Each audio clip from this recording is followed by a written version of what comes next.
Yep, long live DMX. Died at 50.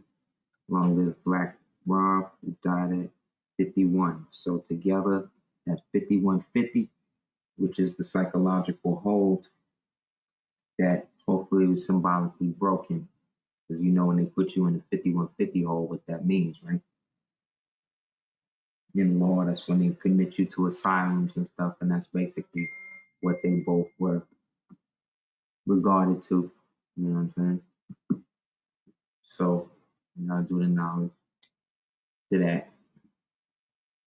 Also, it's been reported this dude has made over 750 million since all of these dudes gonna have records out, stuff like that. But if we look at the rise of other companies like Rockefeller and Death Row, we'll see all of the same things, man. They all had catalog, and now that catalog belongs to everybody but them. So this is not just a trend. This is how that business goes. Like, as soon as the verses starts blowing up, you know what I mean? Instead of them sitting on it or holding it down or keeping it so-called black owned, the first thing they do with the first real lowball offer they get, based on what they could have got if they held on to it, you know, they take. And now again, it's an Asian person running it. So when you see these verses and they suck from this point on, the last good one was Ray and Ghost, and that was right when they sold it. So that's basically the end of the whole structure anyway. So that's a wrap. So again, none of these platforms that they talk about as being black owned or black controlled or anything black, anything leaves itself open to some sort of infiltration. And that's just what it seems to be, you know, in all of these different modes of control or whatever, you know what I mean? So yeah, you know, you have to pay. Yeah, Wayne got the royalty money from the $100 million deal, which is really lowballing him compared to the amount of catalog he had. However, he's an addict, so you can't really look at these people as being in control of themselves. Like, he's been molested and raped, you know what I mean, in the game from the beginning. So you can't really look at this person as a well-functioning individual. You can't look at any of them as that. And to a large degree, with people like him, in that regard, it's not his fault because he was sold to the game early. You know what I'm saying? Whether he sold himself, his people sold him, whatever, he was sold out and not taken care of because the baby boomer generation was the most selfish generation in history. It's from them we get the divorcee generation because the baby boomer generation was the generation that was given the biggest lie. That was the intense generation that was post World War II and was given the understanding that white supremacy was the way to go. That is when you see the rise of African republics, but more African stereotypical representation on TV and stuff like that. During the rise in the 70s of all of the so-called black republics, what was the biggest shows on black TV during then? Roots. Think about that, yo. While all these African nations was getting their independence, we watching all of our people getting enslaved, being taken from Africa, right? Benson, the Butler, right? Good Times, the Projects, Cabrini Green, what up? And that was written by Jay Leno. Jay Leno was a writer on Good Times. Yeah, he wrote for JJ. He wrote dialogue for JJ.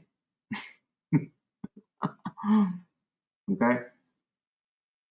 The Jeffersons, yes, the Jeffersons actually was a spin-off sitcom from All in the Family because George Jefferson was the nemesis to the old white Mason Archie Bunker, who came in during the whole 60s busing shit, remember?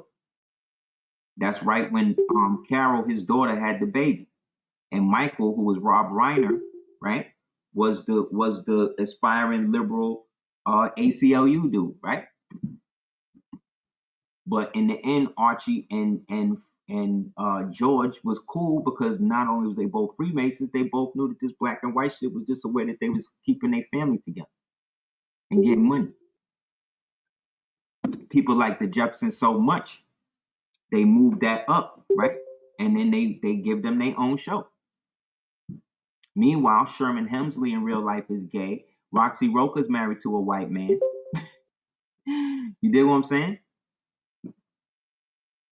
So look at what's going on. Then Lionel was painted to be the one that was supposed to take over, but then they deified him when they made him the Black Panther, right?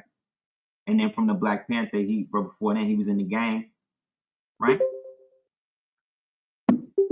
That's programming. We all emulating that. You understand? We grew up emulating and creating that. Just shit. Thelma still look great. You know what I'm saying? So that's what I mean about the way that we've been engendered into this reality and understanding it. Like I had a discussion today about the UCC, right, and how that is the main focus that people use to categorize they status and things like that. But really, that's just another tool. That's just something that was created around the time I'm talking about to basically tabulate who was debtors and who was not over the U.S. That's really it. And it entails the codified rights of the admiralty that you invoke on the private side. So it's not the end all to be all to what you're doing. It's just another way to catalog what you have and then have remedy if these people do that, because you classify who is the debtor, who is the creditor. Which then satisfies the admiralty requirements to show that you're not a vessel lost 6 years beyond the sea under the cess that we trust, but it doesn't necessarily dictate what your nationality is. It just denotes that and categorizes that. You have to set aside the fee schedule, the fee simple, the hold harmless, the power of powers. These are the different documents that go and back up everything in the collateral statement that you put in that little section for the collateral. You understand? So again, it's just another militarized, occupational based, who's in the field, who's in amity, who's an enemy combatant situation. You understand? It doesn't define what your nationality is. Like, it's really there to deal with statutory entities that try to impose upon your state's jurisdiction. That's essentially what it is. And a category cataloging element for what exists within the estate. So that way the clear delineation between the debtor and the creditor is made. So if they try to go public and try to make the debtor into the creditor, you always have a remedy to show and prove cause based upon using that UCC filing as the exhibit. And the Secretary of State, who is over those UCC filings, as witnessed by tacit consent. Everybody understand?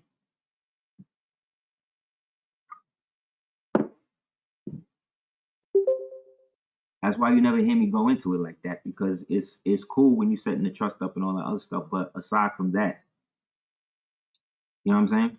It's not like you whip it out. It's not like it's a diplomatic passport. Like it's not that. You know what I mean? So yeah. So DMX, yeah, Black Rob, more bones for the foundation.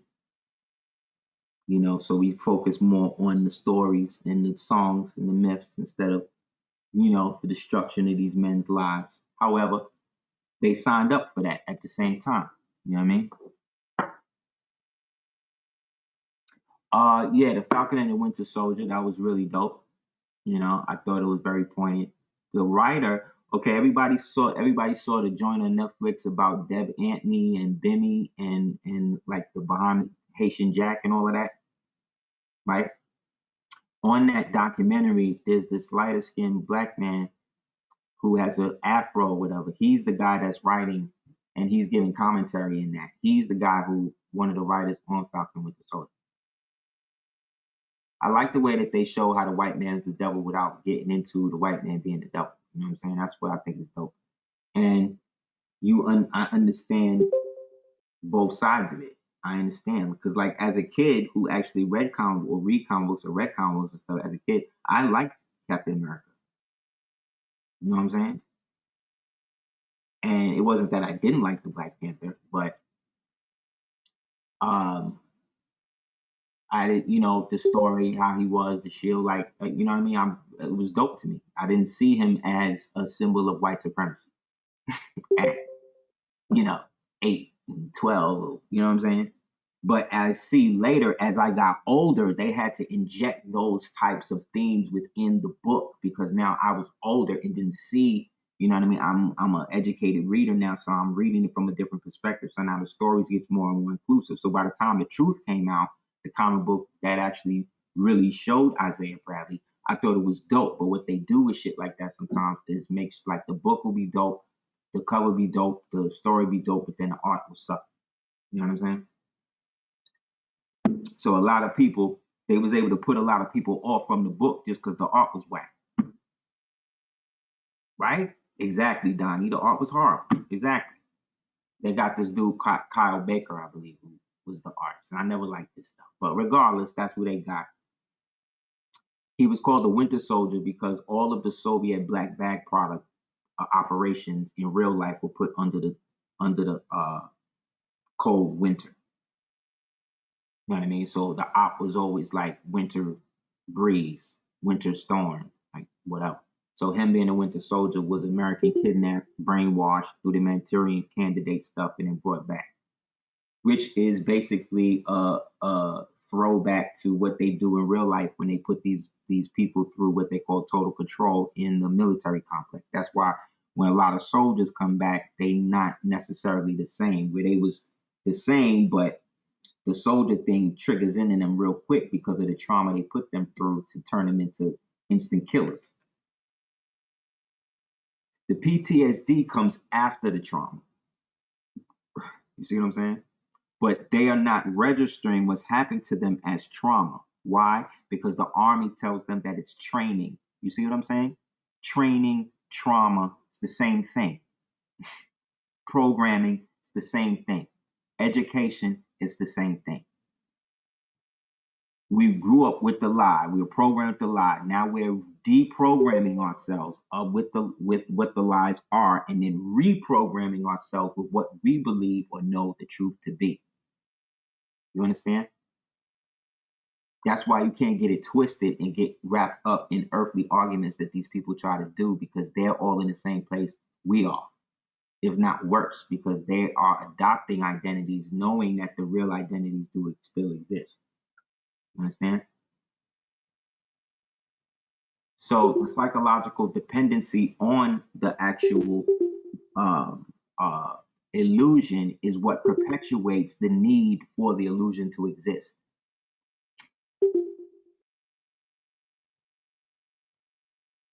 No one would care about an oasis if the whole place was full of lush vegetation. People only appreciate oases in deserts. You understand? And some people, when they couldn't find them, actually created them in their mind and will be found dead because they was convinced themselves that they was drinking from a well and they was just putting sand down their mouth. Read The Alchemist by Paul Coelho about the Moors. Also read what happened, the curse that the Spanish received from the Moors in The Man from La Mancha, Don Quixote. You understand? So the illusion is real. So this right here is what is called an allegory of America. This America was always seen with the crocodile and all that. And as you see, it's a Moor. But they say that this Moor is an Indian. You understand? And that's true. People did call this Moor an Indian. But it doesn't mean that that Indian was really a Moor. You understand? What I'm doing now is going through what they call palindromes, where I'm giving you the element or the aspect of the story, but also the irony in the story that makes it relatable and factual. See what I'm saying?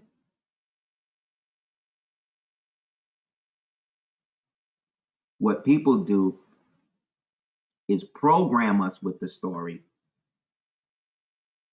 and beat it into submission and beat us into submission with it. You understand?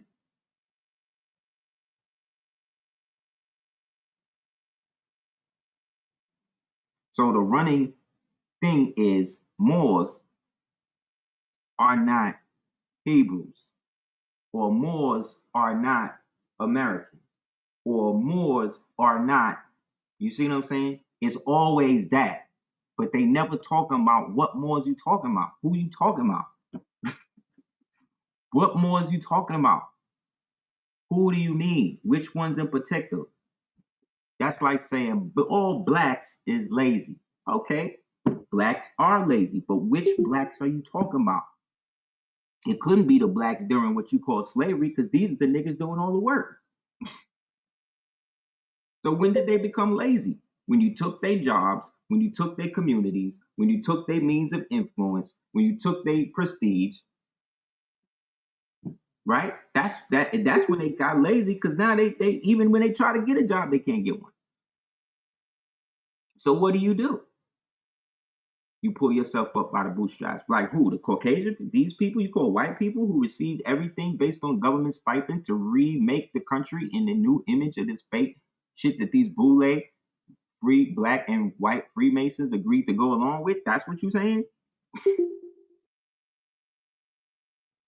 And then in the middle is the white fake Indians who really all of their mothers is from China, which again we'll show again just to keep beating them in the head with it.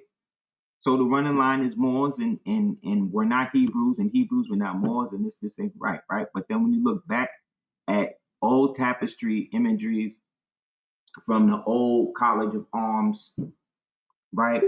In books like Burke's Peerage, in old grimoires of the Chronicles of the Knights of Hospitaller, right? These things, you get into that, you see stuff like this.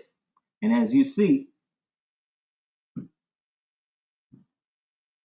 this is a symbol of so-called Islam, which the Arabs did not use, right?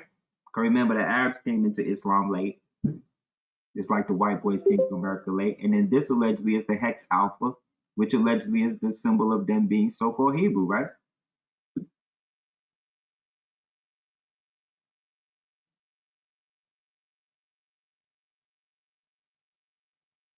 Yeah, I just said it. You can look at Burke's Peerage, look in books like that, old books of the chroniclers of the English lords. You can just go on the internet now. These things is popping up. I remember for years looking at finding deep, trying to find Orientalist painter names and finding sources and all of that. Now, you know what I mean? It's crazy. But this shatters that. This shatters that myth that then creates this whole fake story about who and what we are. And then what that does is it anchors us back into post three-dimensional space, because we're not now confined by the restriction of the identity, because we understand that the identity is one and the same, that the Hebrew nation was the Moorish nation, is the Moorish nation. What we call Hebrew Israelites are a product of the new Caucasian Zionist movement that came later. There was no nation of Israel in the world up until 1940. The ancient so-called kingdom of Israel, or what we talk about, you got to understand, was first a name, and then it represented a dude, and then it represented the children of that guy. You understand? And then it was adopted by people who then would break it up into tribes. But before all of that, it was a representation again of the 12 ganglion nerves that give elements to the true Lord, which is the pineal. So these are all veiled allegories that were actually physically made into human ritual to get everybody to identify the physical ritual and separate it from the spiritual aesthetic.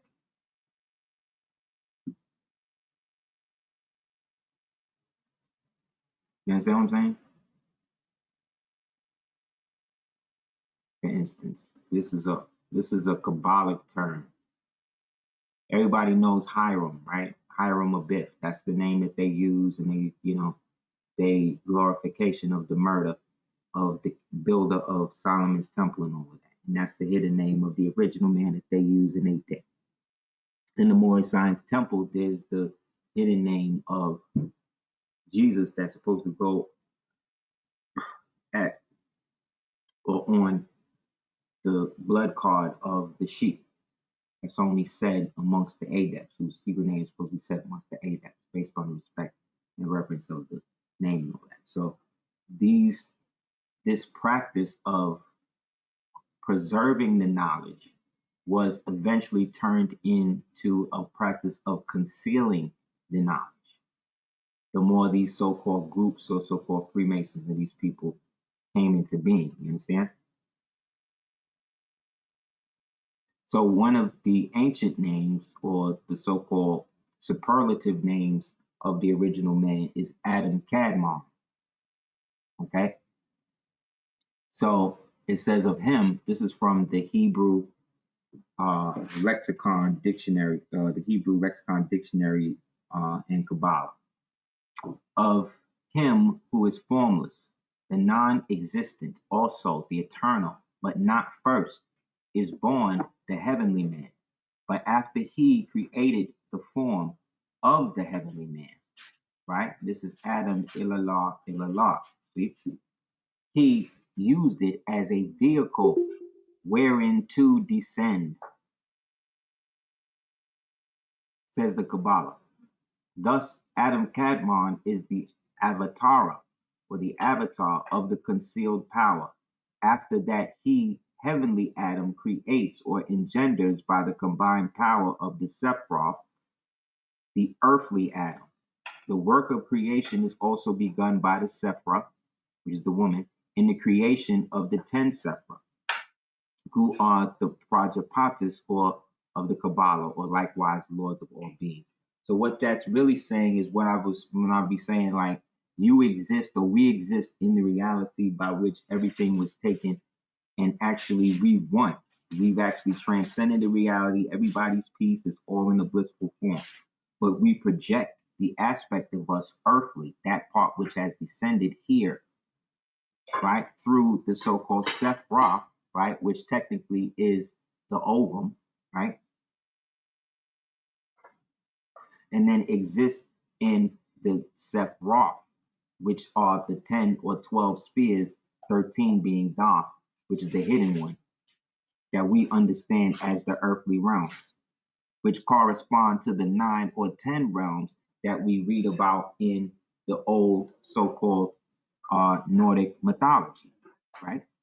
Which also corresponds to the 7 to 9 chakras that exist within, right?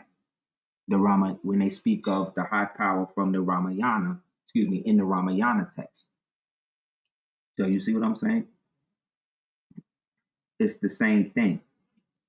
So the part of us that is real and the part of us that we refer to as the soul are synonymous, yet one was created from the other, but it was not necessarily the first, but it was the first born of the heavenly spirit, what they call the Holy Spirit, what we would refer to as the Holy Breath.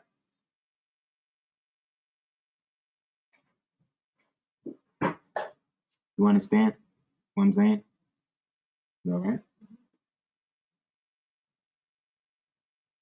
So that then corresponds, like I said, to the body, the Yod-He Wad-He, right? Or the Yod-Ha-Wad-Ha, as they say, which is the earth, fire, air, water, right? Yod-Ha-Wad-Ha or Yod-He Wad-He, that's one of the high words that the Jews are not supposed to utter. The fake Jews are not supposed to utter because that's the form of creation.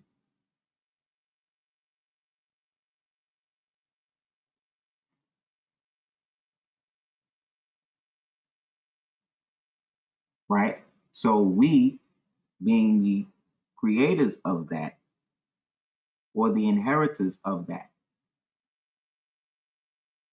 This is a great definition. I don't know where I got it from, but big up to whoever summed it up.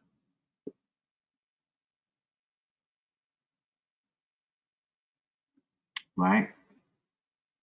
The name of the land is Tamore. Remember that. They keep saying Egypt, they keep saying all this other stuff, but it was really Tamore, right? So Moray is what? Moor, right? And the people from Moray were called what? Moors, because the Muar, or the Ma and the Ray, right, come together, just like the ancient deity Olodumare, right? There's a book you can get called Voodoo: The Quantum Leap. Get that book, and it gets into that aspect. Olodumare Ashe, who is another aspect of the deep Olokun, which is the masculine aspect of the deep the feminine aspect of the deep Olokun, right? Whose earthly representation is Yamaya, right? Who then also is represented as Isis. See? Right? So Tamare, the name of the land is Tamare, which has a dual meaning. Look, the land of Amun-Ra, the actual longitude and latitude of the geographical landmass, or masses in our understanding, and two, the physical body. See, the Moors, who settled in what was called Tahanesi, right, which was the so-called Nubian province of Abyssinia, not Ethiopia. See what I'm saying? Set up a school structure of science, language, law, mathematics, government, astrology, astronomy, military, alchemy, physiology, geometry, etc. These were your Neteru so-called gods. So when you see Amun and Tehuti and Aset and Aseer and what's his name? Bast or whoever, each one of those represent an aspect of the society. You see what I'm saying? That they was maintaining and bringing to the whole. So what we perceive as these individual gods, Neteru, were the physical representations of what those people were manifesting through those totems. You understand? So the highest the Neteru are so-called gods. The Moors, which was a complete nation of high priests, right? High priest of Anu, right? Because the Moors knew and always had the knowledge. Because collectively, they were the Anunnaki, right? The high black priests of Anu, or Anpu. The Moors, the complete nation of high priests, knew the highest knowledge was to know that man and creation are one and the same, referring to the essence as Heru Ra or Heru Ara, which we can say we manifest then later through the different epochs of these priests growing up in these new times. Now, Allah is the manifestation that they've been saying, which is why we can find it on the temple wall, like I showed you. The prana, the chi, the energy. So in whatever place they was at, they practicing it in the culture that they developed from that initial thought. The life source that lives in every vibration of the omniverse. The oldest definition of the word more, remember all vowels are interchangeable, means that the neter amen, the hidden one, or soul embedded in the pineal gland, as well as it means the high priests, the Tamore, the Moor. Egypt is actually the remnant of which we know was Lemuria, Mu, Atlantis, Samoria. See what I'm saying? The Maori, the Morai, the Morena, the Amorite, right? The Moroccans, the Mauritanians, the Mauritians, right? The Mercians, these are all the same people, right? The Moors on high, right? The Moroni, the Moors on high. The high priest coded the sciences of self in the mythology, no longer unveiling the so-called mysteries to the profane. Now the science could only be unveiled to those that were elect, elected, those who became elves, right? Who understood the relationship between arm, leg, arm, head. In ancient measurement system, a cubit was an arm's length, right? So 10 cubits would be 10 arms length. This before rulers. You know what I'm saying? This is before protractors. Like, this is how we was working it out based upon our physical body as the compass, our physical body as the actual engine creating everything out of nothing.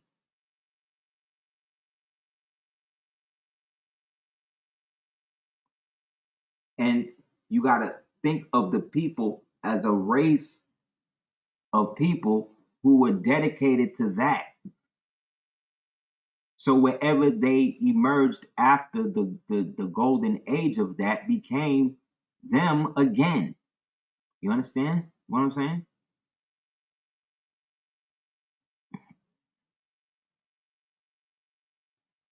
Right. We have separated our mind and our heart because we listen to music out of the true frequency. So we can like something in our head, but not like what it's actually saying. When at one time, what was said and what was felt and saw was simultaneous. And if one was off, you didn't deal with it at all. See, today that is called indifference, right? Or self isolation. But at one point, it was called restraint. You see?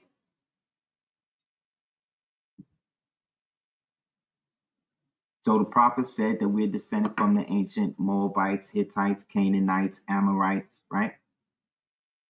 This is what he said. This is what also the Torah says, which is the so-called Bible, right? The Old Testament, not the New John, except for Revelation.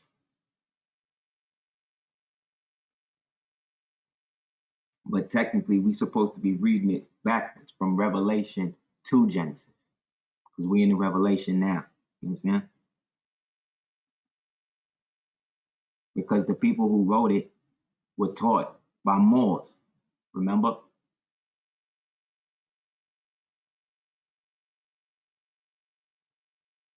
Exactly.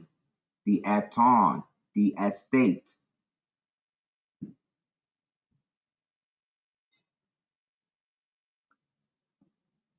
Thank you, Jelani. Yes. Right?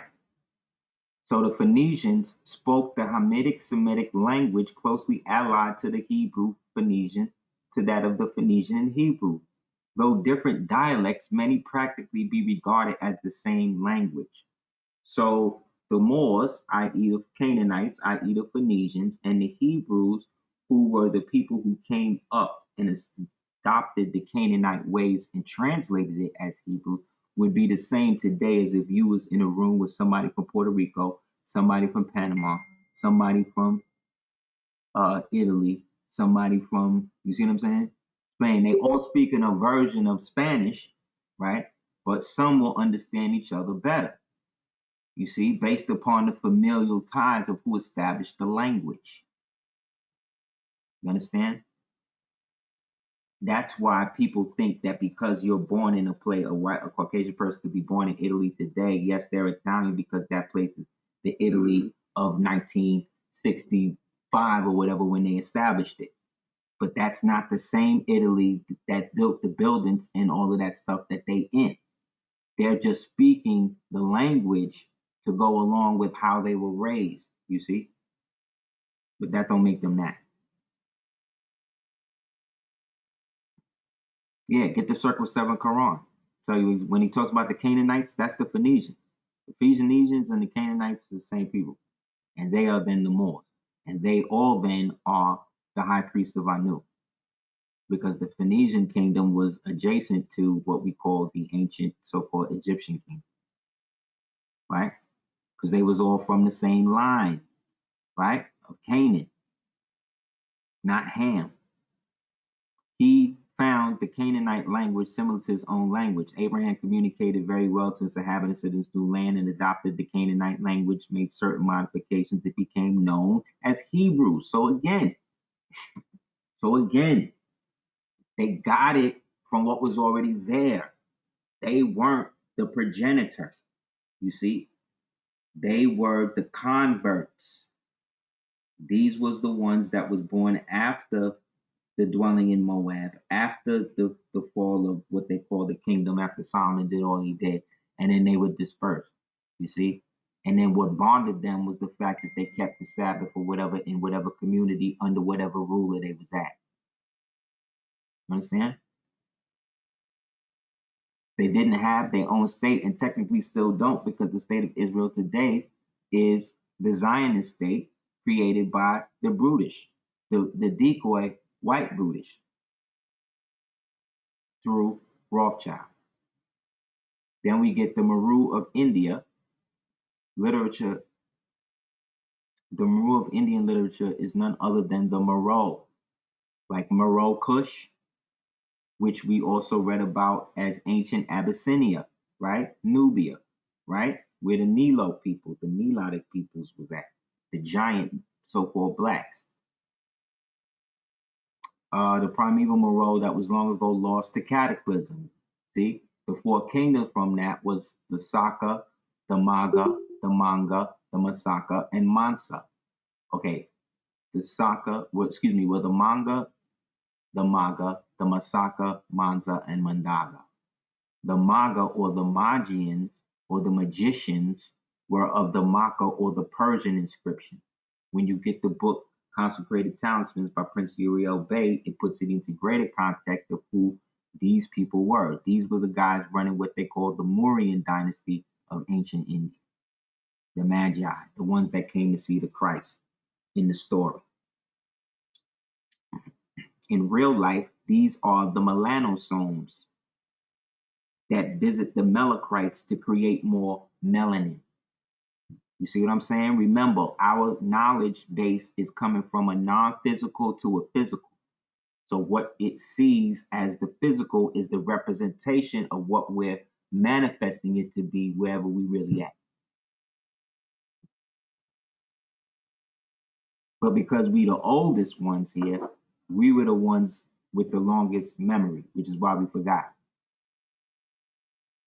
So from that, we get the Mandaga or the Mendis, who refer to themselves as the Mada or the Medis.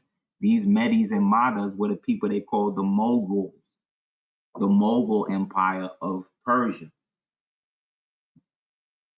See what I'm saying? And from them, they have the four parent family connection to the ancient Mandi speakers of so-called Africa. But remember, Africa means what?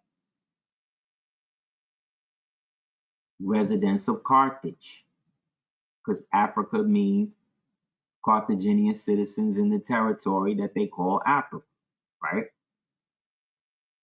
Especially the Manding, who often accompanied the Dravidians out of Middle Africa into Asia. This is where the Scythians, the Tatarians, these are the Hittites, the eventual Turks. You see what I'm saying? Genghis and them. This is where they all coming from. This explains the close relationship between the Elamite, who are the pre-Sumerians, Samorians that we just read about, and the Manding languages that we also found here in America. Especially the resurgence came in the 13th century, which also coincided with the Almohad, with the Almoravid refortification of the Moorish Empire in Spain as well as America in the 13th century.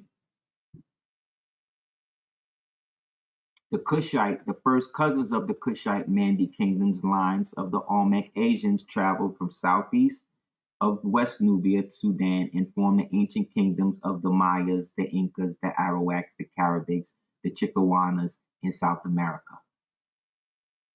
So I'm showing you just basic literature, you see what I'm saying? The homogeneous aspect of what we are claiming ourselves to be based on what they put out there. I didn't write none of this. So it just said that all of those names or all of those places,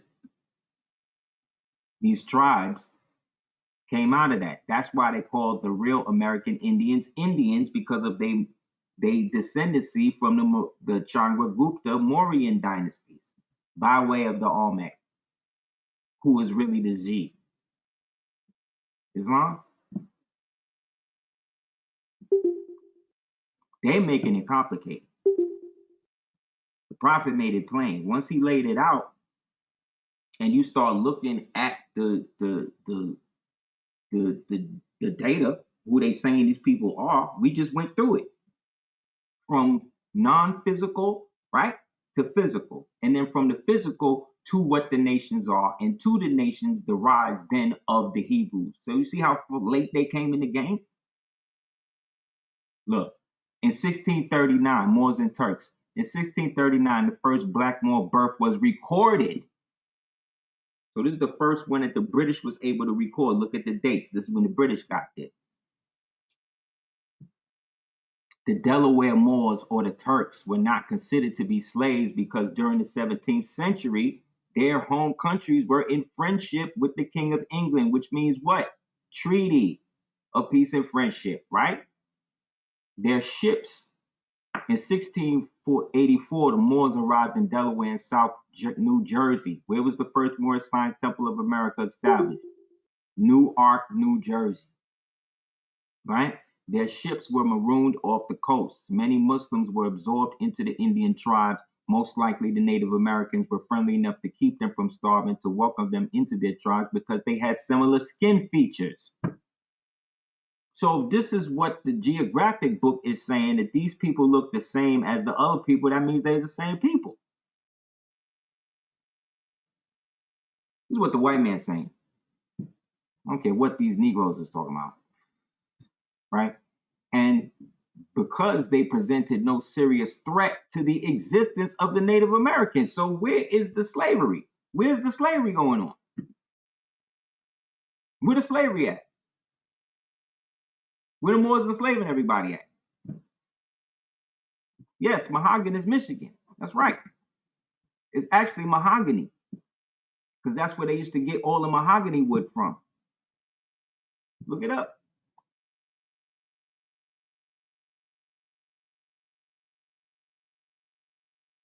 The following Native American tribes have been found to be descendants of the Muslim Moors. Period.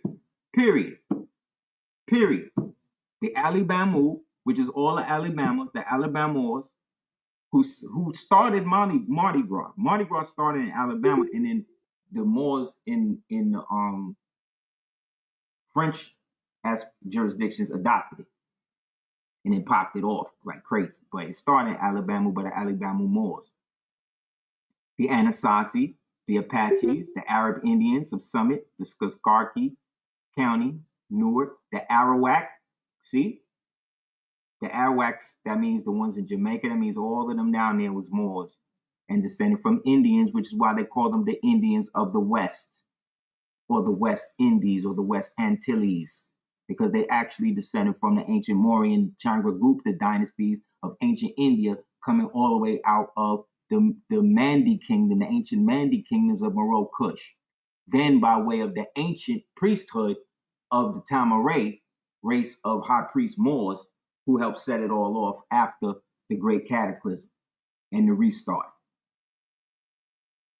This is what all the books say. This is what everybody say. We just look at it for what it is and stop trying to separate people and make people hate each other.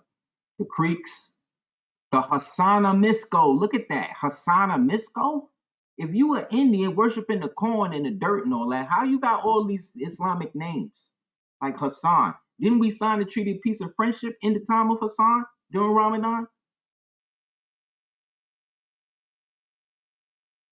In America? Okay. Okay.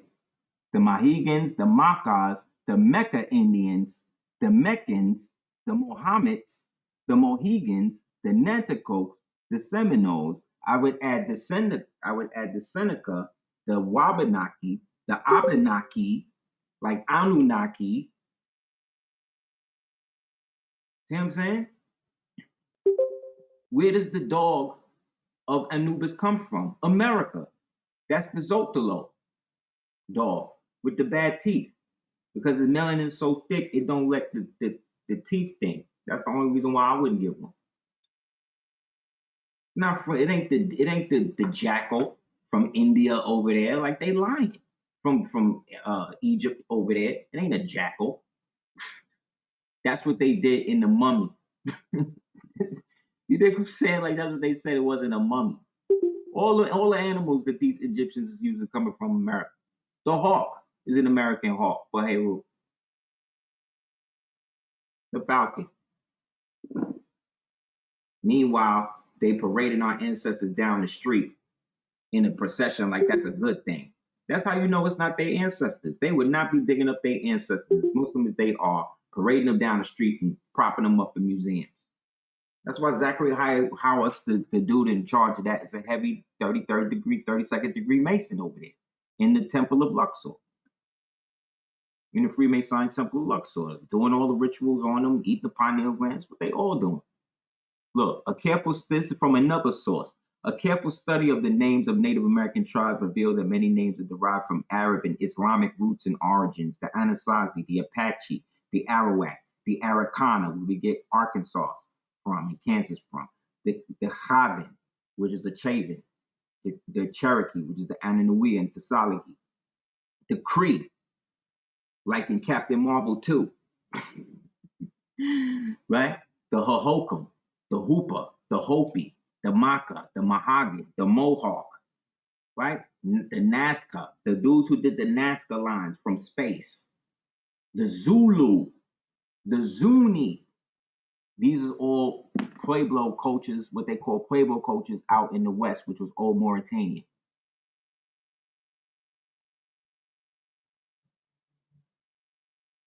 Yeah. So look, where's the slaves at? We haven't yet to talk about no real slaves in terms of us being that. We have yet to talk about anybody else other than us. Everybody we define to be that is who we say we are. So what are they talking about?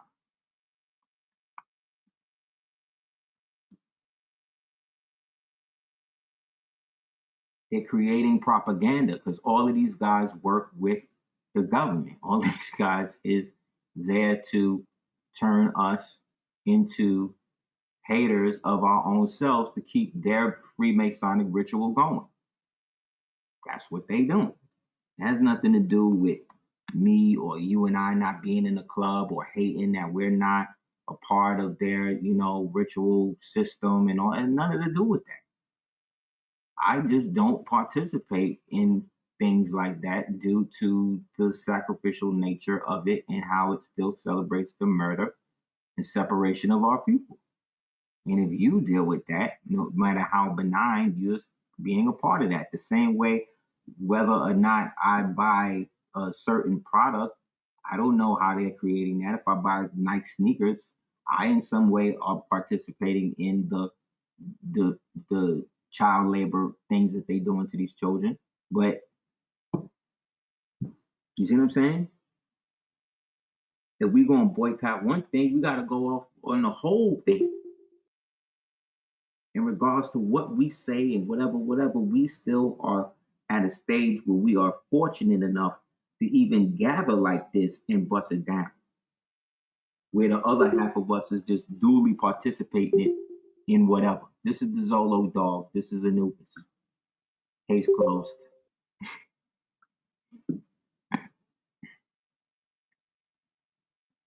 So they're done. All of their Indian stuff is actually Muslim or Moorish, right? And by Moorish, we mean Tamore, real Moor. So when they say Moor come from the word Greek, we just took it back to Tamore. So you're saying that the Greeks have a better definition of what the Moors were than the Moors or the so-called Tamaraeans themselves? And how come whenever you use the term Tamaray, that's why they would say things like, oh, well, the Egyptians didn't use the vowels. That's not true. They used the vowels interchangeably. That's more accurate. Because if we put the vowels in it, then we would see it spells more and not just TMR or MR. So, you see what I'm saying? How is any of this untrue? How is any of this not true? How are we bugging? How am I bugging? Please tell me.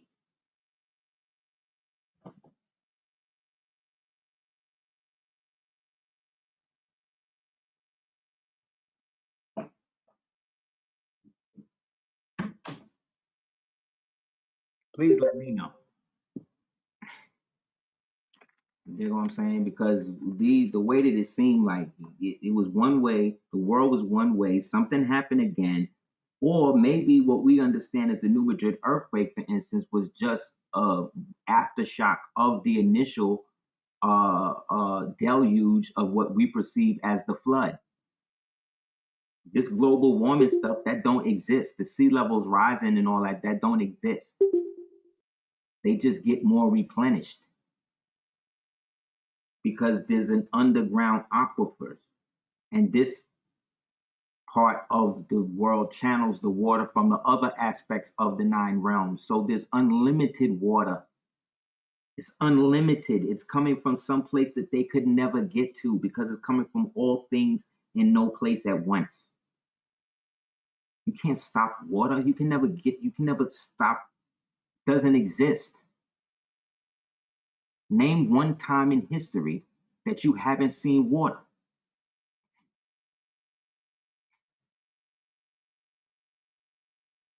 Think about it. Never. Never. Name one day in your life that you haven't had water. Never. You know how blessed you are? You know how blessed you are? Where if you just wanted water, right now you could just go get it. In the midst of an apocalypse, where people believe that they are dying from something that they have no symptoms of, only to get tested and then get injected to get systems to get the symptoms that they eventually die from, with no liability. You see how blessed we are? I once had a tenant that only drank soda. No wonder why this chick was crazy. Only Pepsi. I realized the other day I've never had a Dr. Pepper in my life. Because before I go to bed, I strive to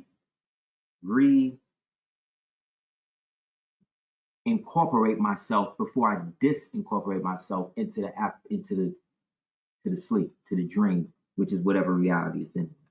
So I try to go back in my memory, think of all the things that I could think of, the most how small or obscure that add to who the physical aspect of who I am is. You know what I'm saying? And then drift off. Right?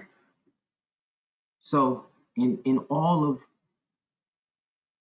when's the last time you had a dream like the water, which again is the Sephiroth, you see what I'm saying, that we read about, that forms Adam Kadmon. That's the lubricant between all dimensions. That's why in the movie Constantine, he had to put his foot in the bowl of water to be able to go into the higher dimensions. That's why I tell people that have trouble sleeping, put a bowl of water under your bed. Make sure there's nothing under your bed, no shoes, none of that under your bed. You put a bowl of water under your bed. It helps it right away. On your screen, you see the Alamo, which is located in San Antonio, Texas, which was built again by the Alamo Moors, right? Who were known to let the inferior go first. That's why in chess, the white piece go first because it was always the weakest in the game. So the Almohad had a thing with it when they would come in and do their jousting and stuff. They would let the weak knights, who they considered the white boys or people under the white banner, to go first. So the Almohad Caliphate from 1000 to about 1600 was then reestablished under the Sultanate of Tenochtitlan, Tenochtitlan, which was the capital of what we now today call Mexico City.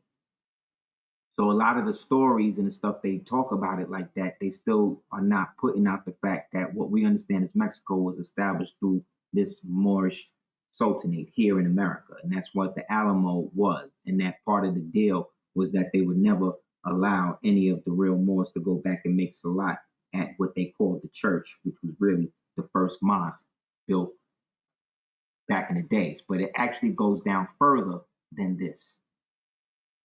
This is just the very, very top. Remember, I told you with the Tartan buildings, boom, they built all of this up around that. This keeps going down. And then that union, the Almohad Caliphate, was the Moroccan Berber Muslim movement of the empire founded in the 12th century. The Almohad movement was founded by Ibn Tumar, although the so-called Berber Masmuda tribes of southern Morocco. Okay, now keep that in mind. When we say southern Morocco now, we need to look at it from this perspective and not the perspective that they talk about.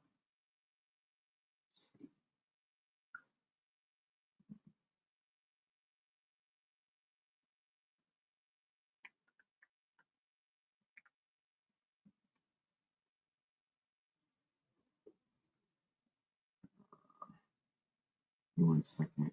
Yes, that's why to remember the Alamo and all of that. But Davy Crockett and all of these dudes is black people. Sam Houston and all these dudes is black people fighting to keep white slaves and foreign black slaves under their boot. They became white in this after they lost the thing, and then the white Freemason dudes assumed the name and the identities. You see, and then the school through this is also why they founded the Texas, was that Texas Instruments? You ever heard of that? Who used to do all of the school books, create all the history books? Remember that Texas Instruments?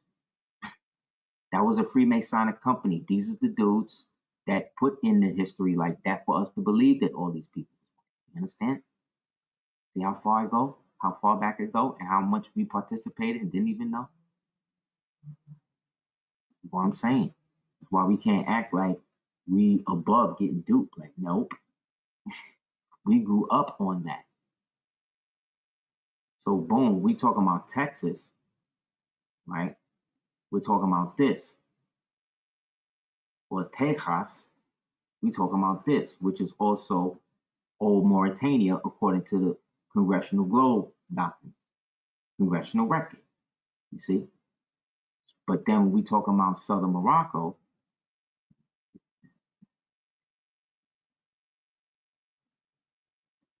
it says that the Moors from southern Morocco moved over into their thing. So I'm trying to find one.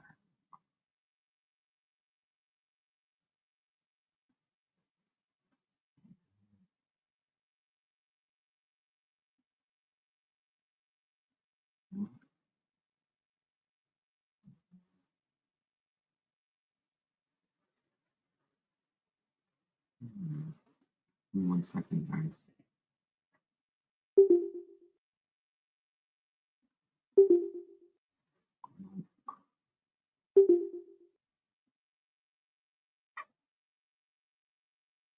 All laid out too. Sometimes you get on the roll. But essentially, southern Morocco would be in the area of what today we would call Philadelphia. So when we read these books now from the proper perspective of where and how the people actually were working and in the direct proximity, then we get to know where these other people were. So it wasn't only about destroying the history, it was about literally rewriting and recasting the history, which is why movies, again, was so or are so important to the overall structure of all global societies, because they keep the people pacified. See what I'm saying? And therefore, all corporations, I think, also have a maybe unspoken mandate to produce products that over time would actually kill the very people that they're creating the products for in order to always replenish the reality as it stands with the temporal controls based upon people's need for luxury, consistency, convenience. See, you notice all of those words start with con, you see, which can mean king, but it can also mean to conceal or to constrain or to conquest. You know what I'm saying? It depends upon your level of knowledge in the priesthood that allows you to do that. So once, let's say, Noble Joe Ali, peace be upon him, did his work, help establish everything for us all to get right, other people wanted to take control, you see, of that birthright, you see, so that way they could, for whatever reason, maintain this illusionary society exactly the way it is, improving only on it from the perspective of deeper ways to get people to give up the control. Because when you try to overtly control them is when you fall, you see. So when we speak about the Arabian Peninsula or the southern Morocco, that also part of Morocco was also referred to as Mercia. When you look up the inhabitants and all of that of Mercia, these were Moors, see, New Mercia. But this is also New Morocco, New Castile, New Hispania, peace up the ancestral adornment, New Andalusia, right, which is Alaska, right? But then when we talk about the Andalusian, the Arabian Peninsula, Mount Arabia right here is on this side of Georgia, right here, making what? This part here, the Arabian Peninsula, and this part here being the Iberian Peninsula. You understand? Because this is in Georgia. Why would the Indians who were there before the white people name their mountain Arabia in what we consider the southeastern portion of the United States, which is also the southeastern portion of Africa, right? And in this southeastern portion, these guys, right here, have a mountain named Arabia off the coast of Georgia, making then the coast of Georgia the Arabian Peninsula, or the peninsula of Mount Arabia. Either way you put it, either way, however you want to say it, that's what that means. Then that means further down in Florida, it makes sense on the map where it says that the Iberian Peninsula is in what we call Florida, because that was Iberia. Whereby Hispania, as we see on this map, which I've shown a lot, but tells the tale, we see is in what becomes Texas. See how that works? Which is what? The Lone Star State. The only Moorish country with a lone star, right, is who?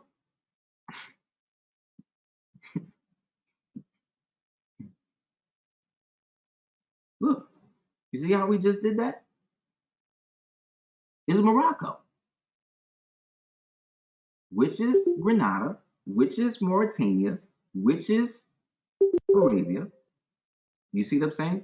Which is the dwelling place and owned by the Moors and the ancient Mauritanians, who were the Phoenicians and the Canaanites, right? And the ancient Indians, right? And their Indian associates, meaning the ones that came from across, not even the mestizos that we'll get to in a second that came after, not even them. We're talking about the descendants of the Meru, who came by way of the Mauryan Chandragupta dynasty and came up by way of the Olmecs through the Pacific when it was all connected, right? Way before any blacks, noble or otherwise, came from Europa. That's why we could say we was always here.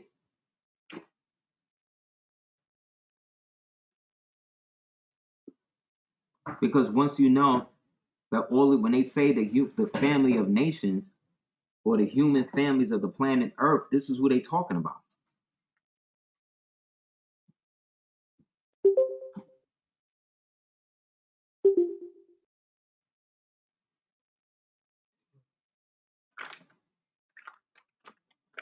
The people who created the caste systems, right, who originally, again, were the Moors through Hammurabi, but that was for dealing with people who weren't of the original line or the original blood.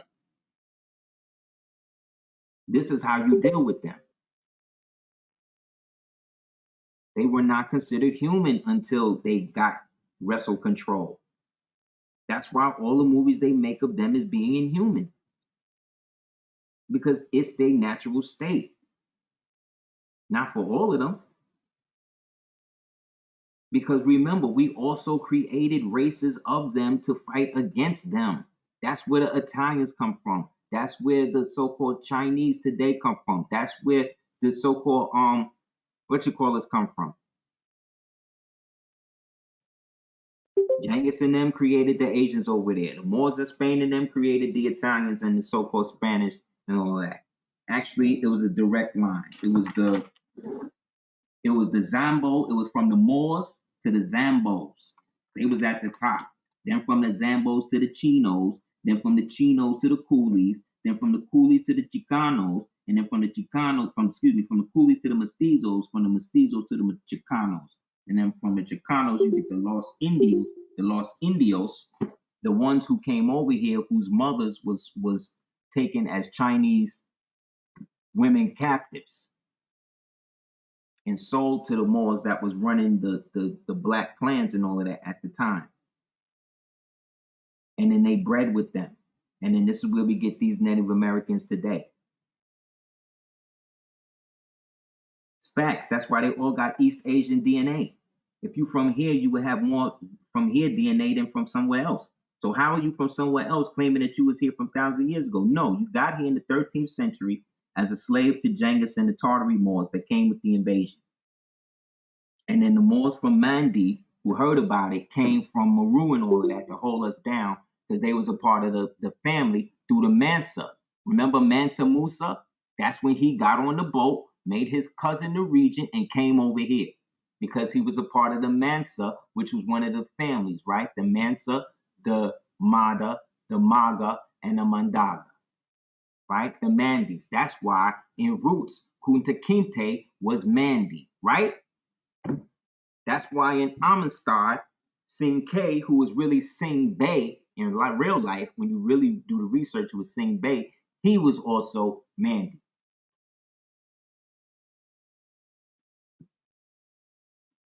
It had nothing to do with being over there and over here. It was about who was down with each other during the expansion and then the fall.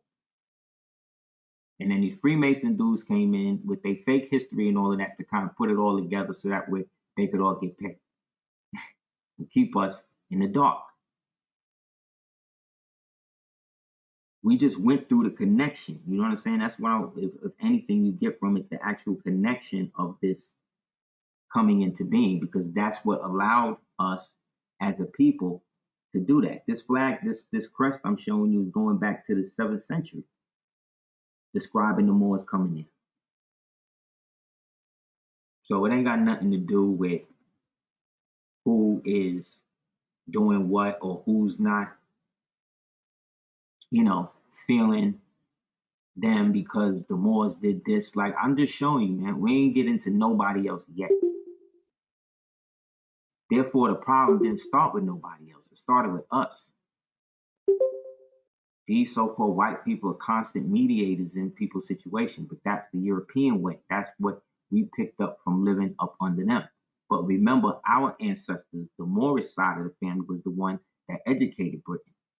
All of the British royal family. That's why they was the most literate of all of the royal families of the day, except for the Oldenburg. The Oldenburg is coming is the parent house of what they call Romanov.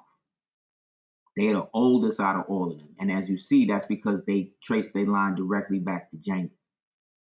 You see? And they had to wipe them out. That's these dudes, who they call the Abashi. So the white Abashis, who was they slaves who wound up becoming their equals after the Bolshevik Revolution, wound up growing their hair to look like the original nobility Abashi that had freed them after the Tsar freed them. See, this his hair.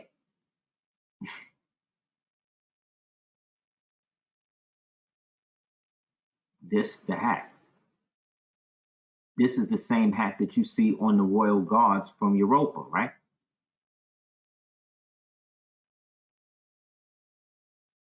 Who guard Elizabeth, the English one, right? And the English was the only ones that ain't go to war with Russia. You see, because the British or the British Empire was Moorish. That's what they also keeping, but they were Hebrew Moors. That's why James wrote the Bible and the Demonology basically at the same time. But again, you can't be borrowing money from these boulets to come up if you're not going to provide them with the real info. You see? But as you see, as Moors, Tom Array, what does it say? It said that we keep the real for the unveiled. See what I'm saying? And so the decoy system was employed by this European nobility basically to break down the structure value and then separate the empire along pseudo fake geographic lines that really don't exist and still don't really. So that is why today we see these as three different empires when it's the same empire in three different places. But at one time, it was all joined together. And when it was joined together, it was called Armorica, or what they call Sambo Judasia, the lands of the Sambo, who are the gods. This is today. This dude would be from Harlem. This dude today would be from Brooklyn. This dude today would be from what you call it? Manhattan. Or Queens. Excuse me, from Queens. Today.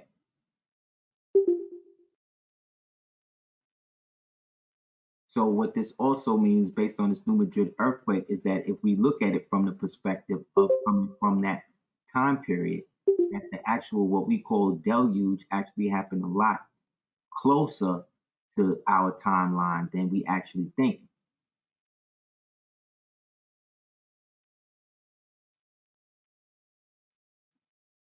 So when we talk about the expansion, this is how it came from 1860 to 1910, when the Tsar let all of them out in response to the undervalued payment that came from the United States to dissolve what at the time was New Russia.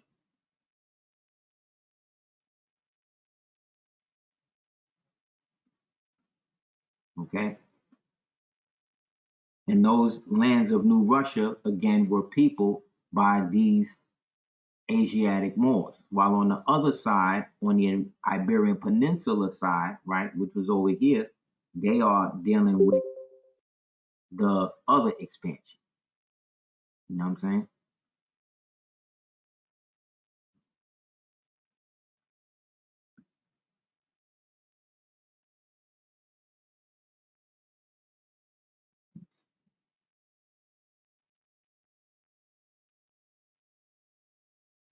So the Tsar, big up to brother Abdu on Facebook. You get the Tsar, who they say is again the king of Hawaii, which is a lie, and he frees all of the slaves, the Slavs. So as you see, we get an outflux of Khazars going into the Atlantic and then you get an influx, also an outflux of what we'll call Asiatics or Eastern European Balkan slaves going into the Pacific. It's interesting they depicted Morocco here as a white rabbit, because this is essentially what they're representing, what they're trying to do. Basically take the adrenochrome from the Moors. See, pull it in all these different directions. But you see, look how close the Atlantic Ocean is. You see? Look, the Mediterranean is here, and the Atlantic Ocean is separated by what? The Strait, or what they would call the Straits of Gibraltar. So that means that the Atlantic is that close. How close is America? You see? That's why we can say Northwest Africa. They just took West out. And then again, this being the Tsar, they shut him down, killed him and his family, and then worked to establish these states, and then exile all of the African, nobility Europe people, and continue to plan on native, while blackmailing them, the European blacks, who are now basically posing as Africans. So again, when we were talking about in the joint, when we were reading, what does it say?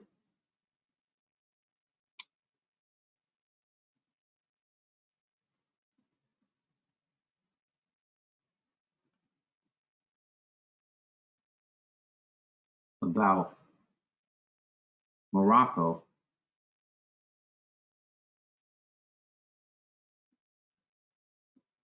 you can look at it from this perspective. And this is from, again, the CIA, from their database on one of their reports. So whoever got a thing can take it up with them.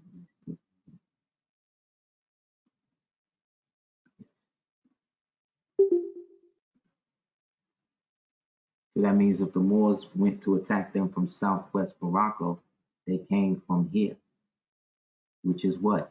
Arabia, right? Or Tuscarora, which is Turkey. And also Arabia, because this is the peninsula in which sits the top Mount Arabia. Right? Like I said, this from the CIA, the Morocco map on the right. From one of their WikiLeaks data reports.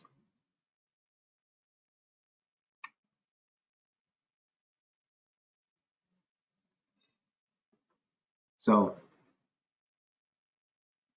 you notice they also spell Maroc, M-A-R-O-C. You know what I mean? Discussing the empire.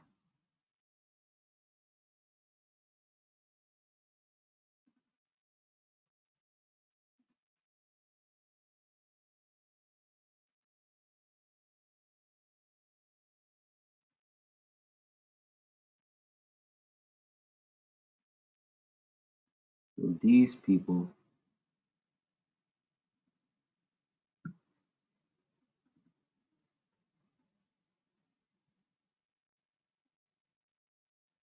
are the Native Americans.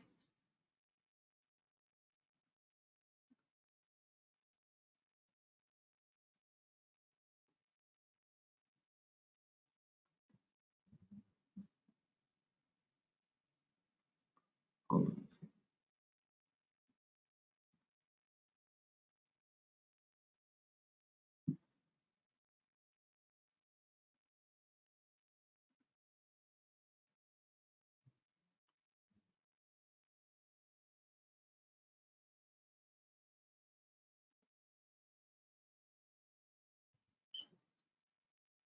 Yes, the Native American. First leader of the Native American Party. The term Native American referred to pale European people with a relatively established history in the United States of America. Notice the term relatively established, which means newly, which means not really established, right? The history of the United States of America, as opposed to the recent immigrants who held the nativist point of view. Ironically, it did not refer to the actual first humans, you see, who were the original people, who were of the line of Adam Kadmon, i.e. Hiram, the true Phoenicians, who had been preyed upon by the wicked and decadent Hereshef, posing as all of these different orders over the century, trying to get rid of the race of high priests of Anu, finding ways to genetically identify them, to genetically shut it down, to shut off them from their true crown or corona, which is another way of saying halo. So this dude was a Jew. And a lot of white people, after being freed by the czars and them, came over as slaves and wound up living with these in these conditions. And black men like Andrew Jackson or Johnson or whoever just took a big thing and wanted to exterminate them. And this caused incidents between him and the other black nobility people who was actually in control, in power at the time, who was making money off of this. You see? These are the big oil barons and stuff who are receiving compensation and stuff back. And so they start using the white terror system as a means to not only disinherit these people's lands, but actually do that. Because when you think about it, a lot of these banks, when you look at the people on the board and you go back to the old times, a lot of them people, when you start seeing, they all black. So at some point, these butlers became what they are.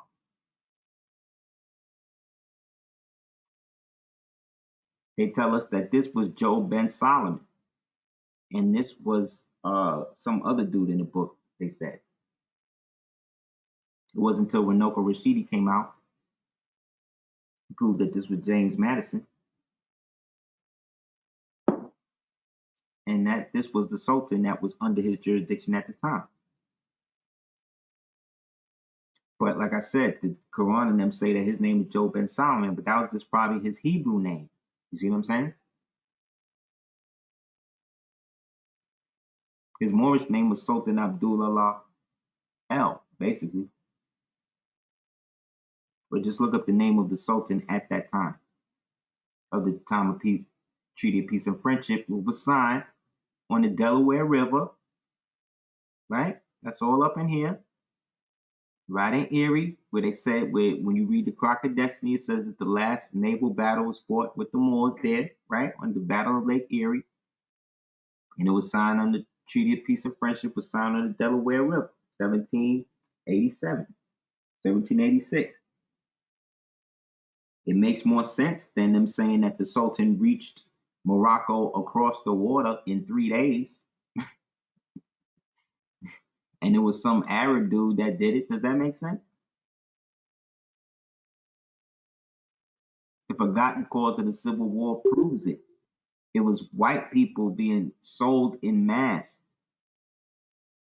that had to get shut down because these dudes was cornering the market and using these white people as terror objects against one each other to collect land and then rent the land to these white folk and give them the right to set up fake municipalities and then pay them on the low. Meanwhile, posing or getting along with it and creating different, you see what I'm saying, different fake organizations to get niggas to waste their time with. Also, they could stay in power. This was on your left, the Prince of Poland.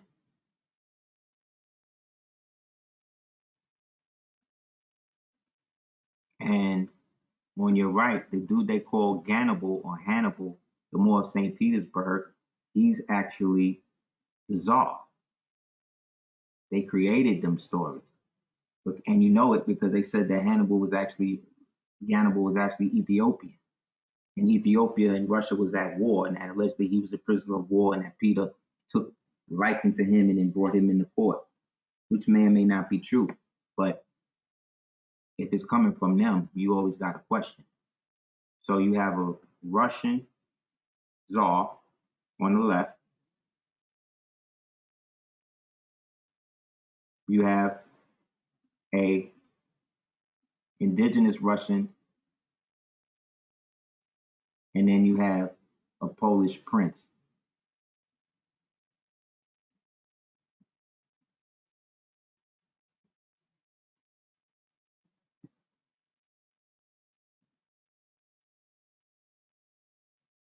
So they can come out and say, oh, he's bugging, it's not this and that. Again, you bringing me stories from what these liars from the Gamay and the Louvre and all of these fake places is telling me is this history. And it's all based on this being sold from Africa myth. You see what I'm saying? And you can't explain why all of these pictures that's supposed to be so old, the statues that's supposed to be so old, are so newly finished. You know what I'm saying? Like, you bugging. On your left is a self-portrait of Leonardo da Vinci of himself, and then on your right is Leonardo da Vinci self-portrait, and then on your left is the nobles from the Jerusalem, or what they call Peru.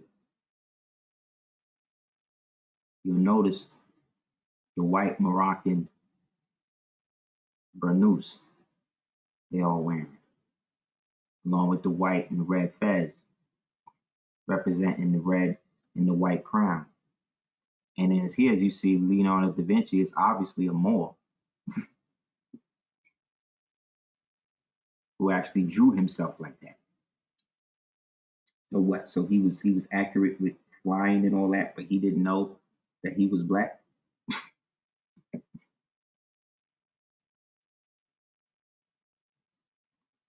Exactly. What's the turban about? Well, remember, this took place in Old Spain, right? And remember what Old Spain was, what is. That's basically Texas now.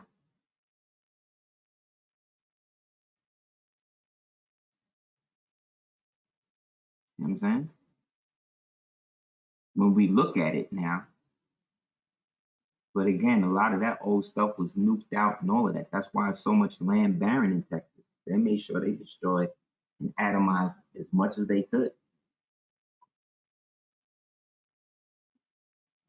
But they can't get rid of all of it because, like I said, internally, we are constantly regenerating and manifesting this energy that's waiting to manifest. We are withholding it because we are looking at it from the perspective of trying to survive, and we should be thinking about ways that we're going to live.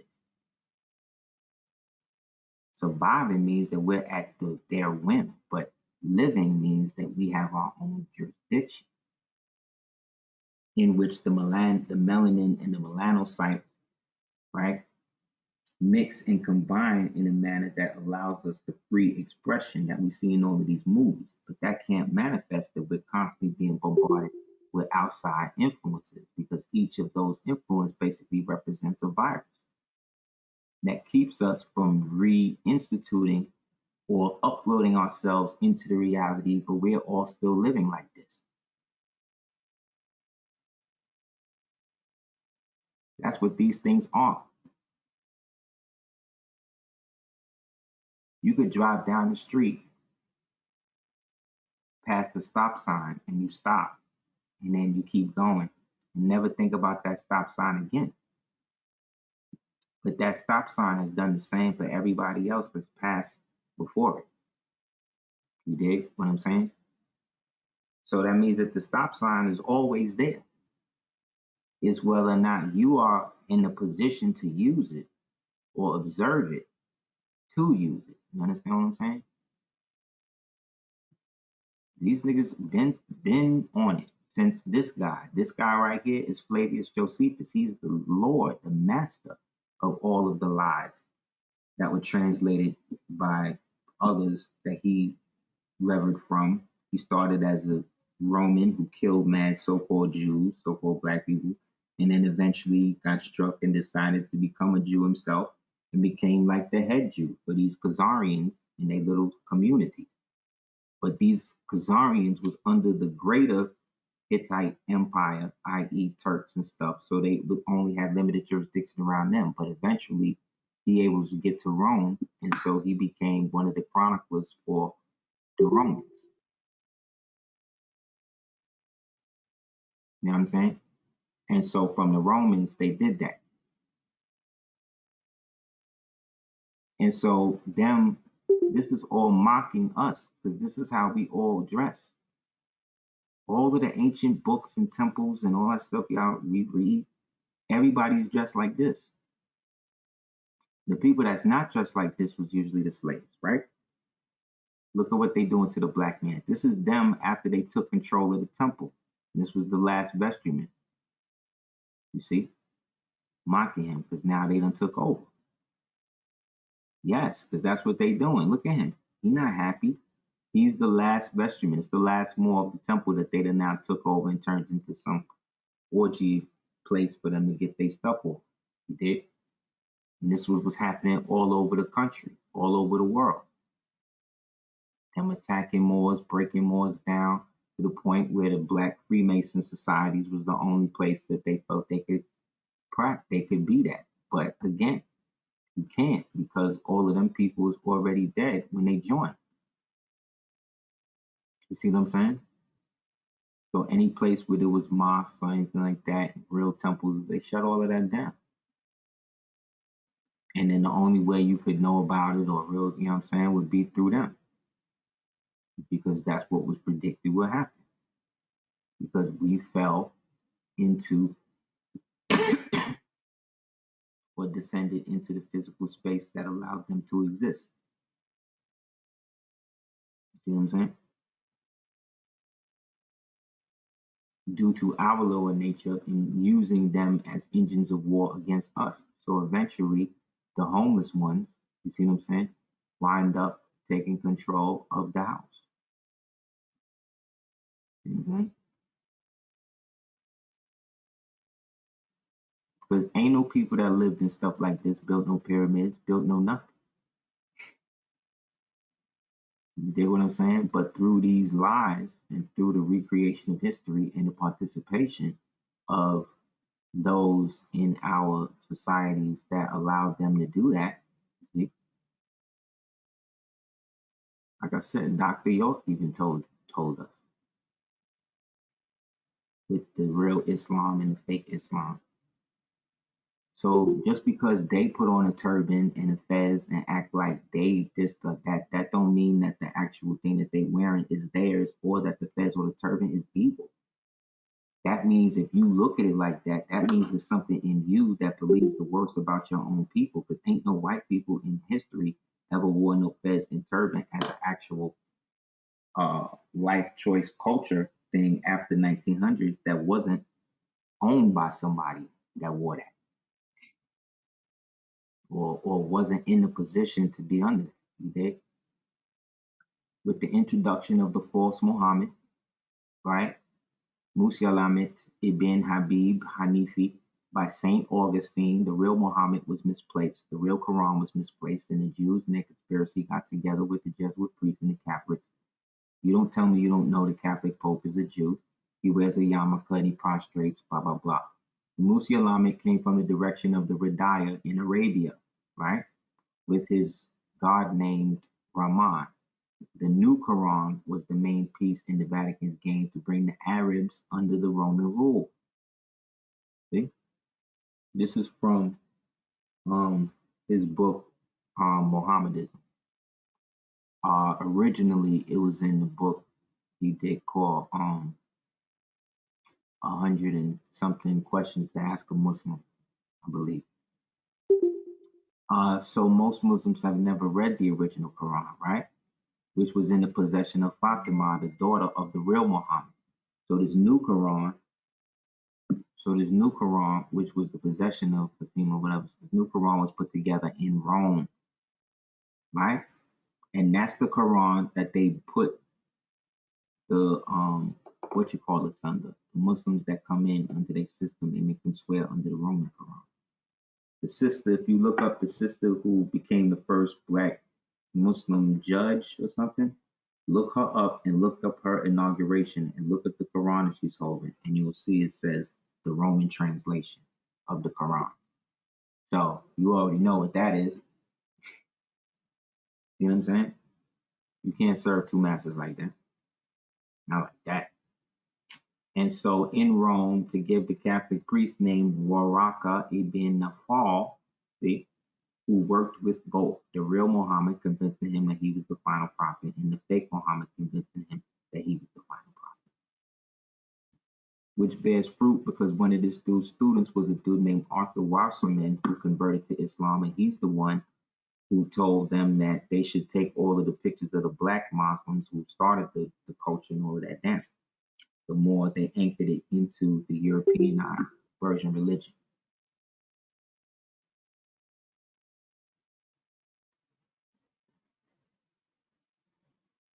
Yeah,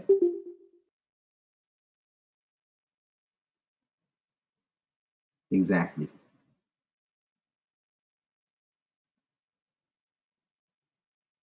See what I'm saying? So this is the Quran that these dudes is under. The fake one, the new Quran, what they call the glorious Quran. The one we supposed to be reading was the one translated by Yusuf Ali, if anything. But the Moors, Moorish Ummayad America, Moors, we have our own Moorish Temple. Excuse me, Moorish Circle 7 Quran. So, like any people supposed to have, they holy book. It's just that ours acknowledges the history and the culture of all of that. So as we brought it up to who we are as Moors in the present, you see, we definitely see who we not.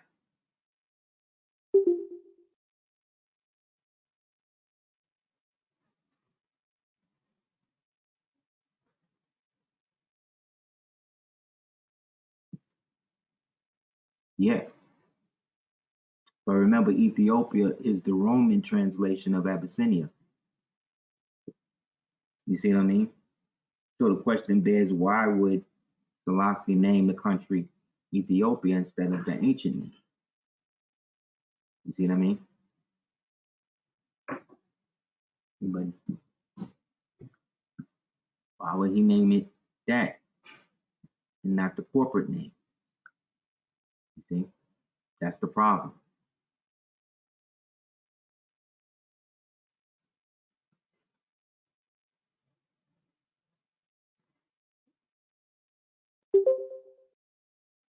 Because they all keep it a Masonic secret.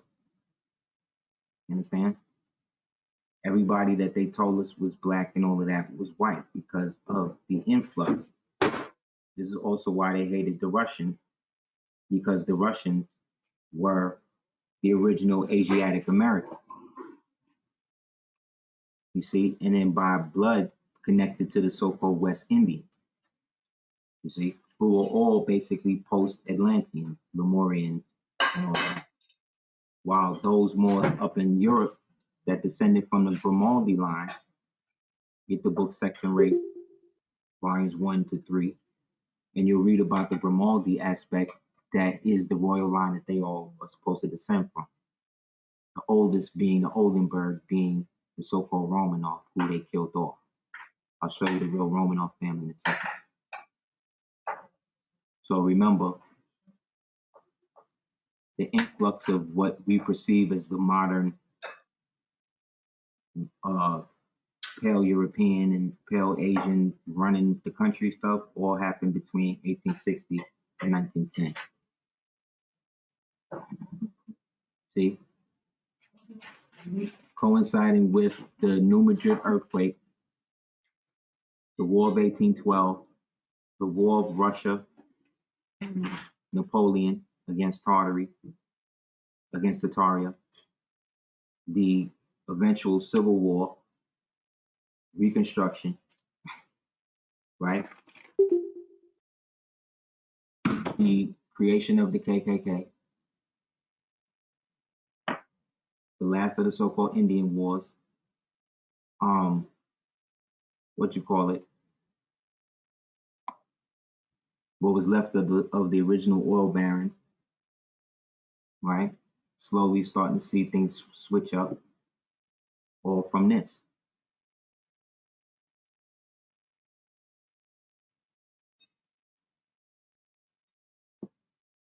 You know what I'm saying?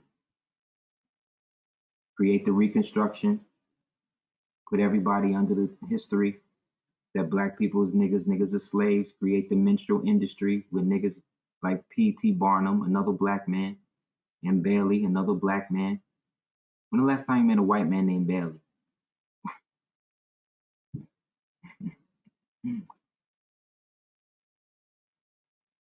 Think about it. Other than F. Lee Bailey. So most of these people are not even real people, is what I'm saying. Because everything we see about these people comes to us from TV shows and studios, and all of those are sanctioned by the government, have government sanctions and government censors that come from places like Iron Mountain and other locations to say what can or who can be what. So all the real history of what people really look like and all that, a lot of that is in the Freemasonic Museum. So this guy in history, they said, was a guy named Yamarmat Musalet, who was kidnapped, right? They said it was kidnapped, and then he was brought to thing, and then because he could read and all of that, they wound up getting him up Yamorama Maro, something like that. And then eventually he got to go back home and all that. No, that's Andrew Jackson. This is the one that was against all of the fake Indians and rounding them up and getting rid of them. You don't hear black people beefing about that. Think about it. All them Indians he rounded up was all the other people. The ones I told you that was showed you that was brought over here as commodities, as slaves, and was squatting, right? And what did he say? He said that land that they using is they not using it. They not doing nothing with it, but turn it into garbage and all of that, right? Didn't he say that? Right? But you got to be a Freemason to go see that. Go see this. You know what I mean? Like, like this is what they doing. But they tell us these people is anybody. And we go along with it. They give us a nice history with it and all of that. But remember, all of that black history and stuff could be traced back to 3 white people. Melville Hershkowitz and the dude that wrote Myth of a Negro Past. And then jump ahead to people like Alex Haley. And then in our time, niggas like Henry Louis Gates.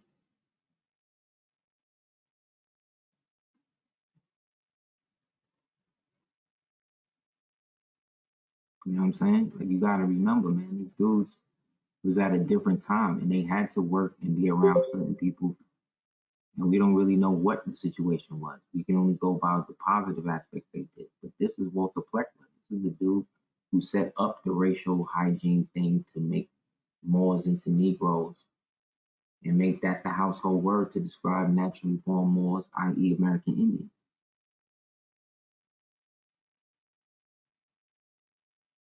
So when you look at what Garvey was trying to do in terms of extricate natural so-called blacks to Africa to set up something else, what was really going on?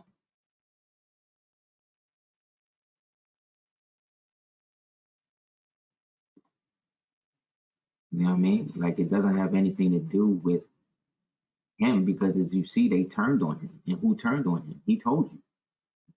These dudes. He just took advantage of what they was able to break down. Whether he should have known better or whatever with this person, we'll never know. But we can't ignore the fact that these people all traveled in the same circles. You know what I'm saying? Let's keep it real. You know what I mean? Right. You either trying to survive or you trying to live. Most people just trying to survive. So they'll do anything to survive, you understand? But to live means you gotta dig in and actually work together to create life. You understand? It's a different mentality. So when we think that these people are trying to go into space and go into all of these other realms and all this crap. You're not really trying to do that. They striving to get into the dimensional aspect of where we really are. That's what they're doing. And we told ourselves that they was doing this. We the ones that drew all this stuff. They didn't just make this out of nothing. This is what the crescent and the star really represent. People are not ready for that. You know what I'm saying? So I don't gotta debate the flat earth, the this, the that. I don't gotta do none of that.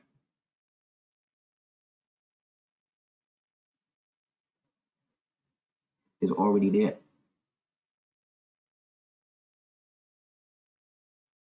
Islam exists.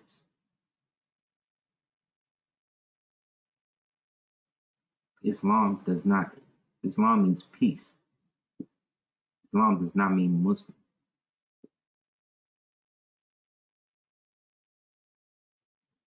Yeah, but this is the reality that you live in every day. We see this every day. We just don't see it from the perspective of it being seen. But this is how the reality really looks. So what these idiots are trying to do is trying to create a stairway to the exact dimensional space of where the firmament is. Which I told you guys on the other tape about the firmament, but I'll say it again. It's approximately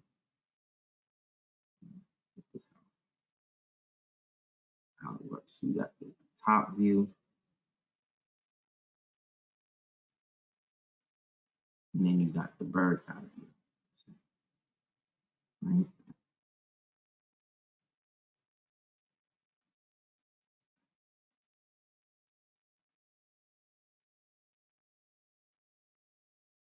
You know what I'm saying? So you look at it from this perspective, they shooting rockets up into this place, but whatever they shoot up has to come back down because as you see, there is an obvious barrier that exists there. Because I'm making it up because that's what I see at certain points in the year or in the day. So when they shooting these things up here, it's actually being bounced back on them. They can't get out. So what they're trying to do is get beyond this. That's why you see what I'm saying, to get in, because at a certain point in the year, these little places here are open. Remember the movie they came out with called The Circle? Right? Remember another movie they had called Arrival, where they had the entities talking and they kept showing them these circles like that? They showing you where they exist and where they come from, beyond that aspect of the rift. You see? The ice wall.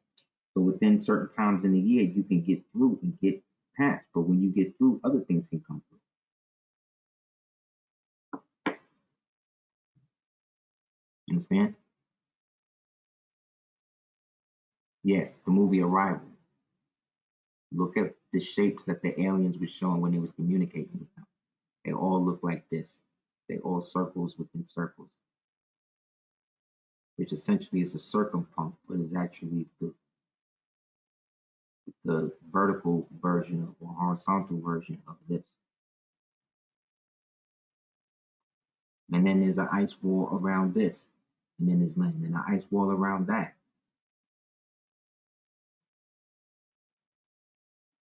The infinite aspect, or the ad infinitum,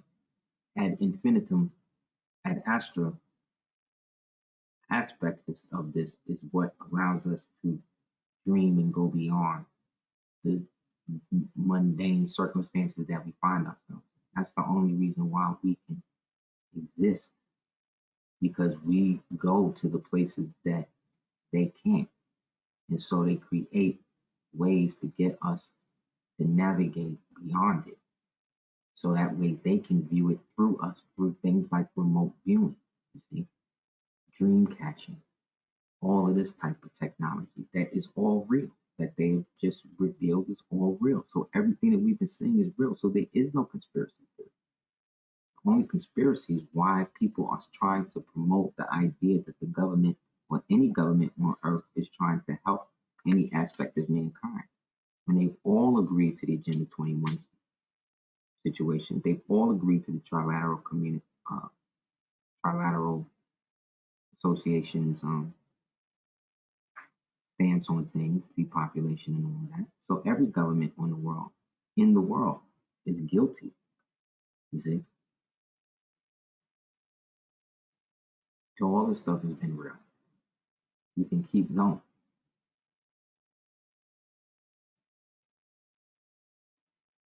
But we can only perceive the reality that we allow ourselves to perceive.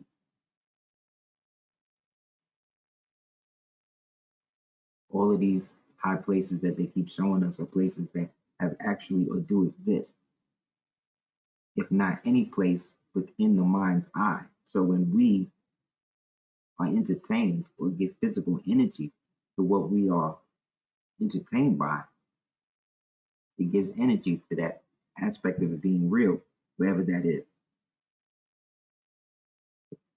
Which then they try to use as a means to communicate and anchor to. This is why the Hadrian Collider is in the exact same shape.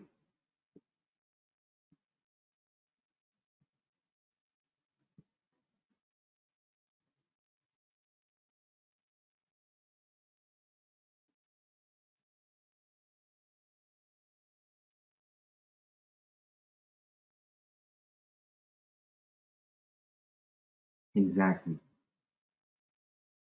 Because they're all following this idea that this place exists the way that they tell us it does, and it doesn't. And so because we are the natural rulers of it, we have to constantly be put down, got to constantly be put in a situation to be controlled.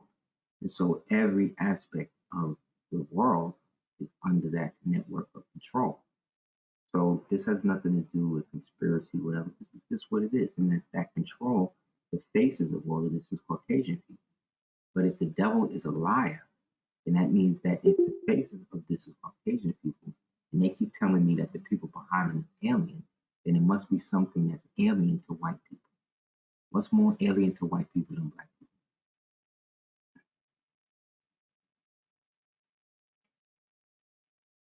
Like, I think as a species, as people, we need to start thinking beyond the relative, okay, and understand that we were put here also by people that look like us and that they're continuously working. Remember in Django, Stephen was signing his name as Carl Candy, which means that he was probably Carl Candy, and Carl Candy was actually Stephen, the slave.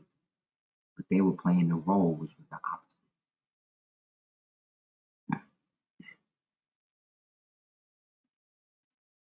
Professor Hamlin informs us that legislators in Virginia sought to cover up the record of white bondage and its equivalence to Negro servitude. The compiler of Virginia laws codifying black slavery for the first time. So this means for the first time ever, black people were listed as slaves in Virginia, and up until then, only white people were. This is from the Forgotten Cause of Civil War. For the first time, then takes the liberty to altering the text to bring earlier legislation into line with his own new notion. For example, the alterations to insert the word slave as a reference to blacks in Virginia when it had not been used to describe them that way before.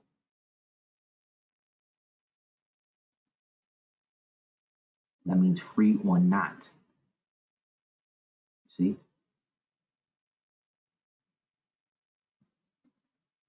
This is what I mean. Like, we gotta understand the history of this thing is deeper than what these niggas is telling us, and that the people that's been holding it down, people that's been down with it. On your left is Haym Solomon, one of the first benefactors of the original Confederacy. His family can trace themselves back to Grenada, being kicked out. And in the middle is a depiction of King Roderick, who was kicked out by Jabal al-Tariq, peace be upon him. And then on the left is Haile Selassie, aka Victor the First, Victor the Second, King of Italy, Emperor of Ethiopia. You know what I'm saying? I am Solomon and his family is the ones that built all those magnificent, helped build, restore, and refurbish those ancient synagogues that's down there in the Moorish style in Charleston and places. Okay? And again, this again is an Indian who's Italian by way of Ethiopia. They were Indians who went the opposite way into what was then Abyssinia, conquered the native people that was there at Liabella, and then moved the capital to Axum. And then from Axum, King Asania establishes Christendom as the religion, which is Coptic Christianity, a version of the Abyssinian stuff, but now is more veiled with the mysteries of the ancient Jewish mysticism, Hebrew mysticism, and the Indian stuff that they had been kicked out of India for. And that is the lineage that this dude comes from. And they, in Rome, helped establish Rome under the ancient house that helped put Timius Severus in power. And they, through him, established the House of Savoy. And from the House of Savoy, we get the kings of what became Italy and Sicily after the Moors had been kicked out. So by the time of Benito Mussolini, another black man, they was able to flip this on the people by making him the hero of Ethiopia when really he's Italian. Okay? The guy on the left is Chaim Solomon. His family founded or helped fund the Confederacy. What we know as the Confederacy, his family put up money from that. And they descended from Moors who had got kicked out of Granada, which we know is in the western portion of the United States of America. Understand?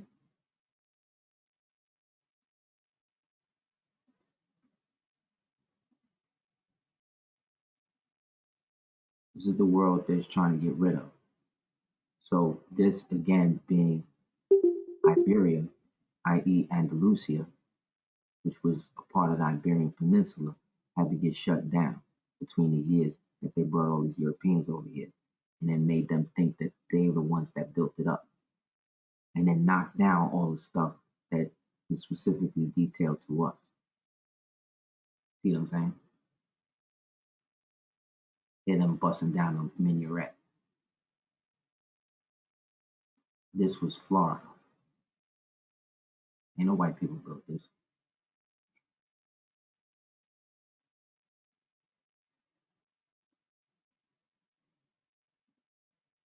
No white people built any of this. So, anybody have any questions?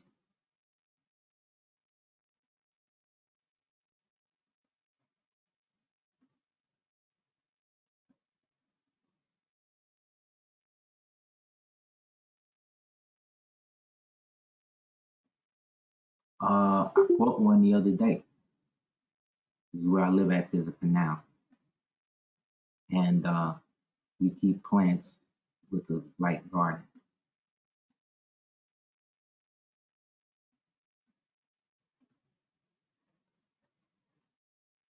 So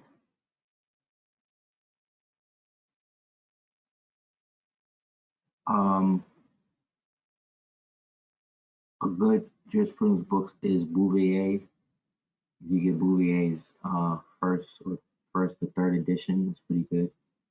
If you check out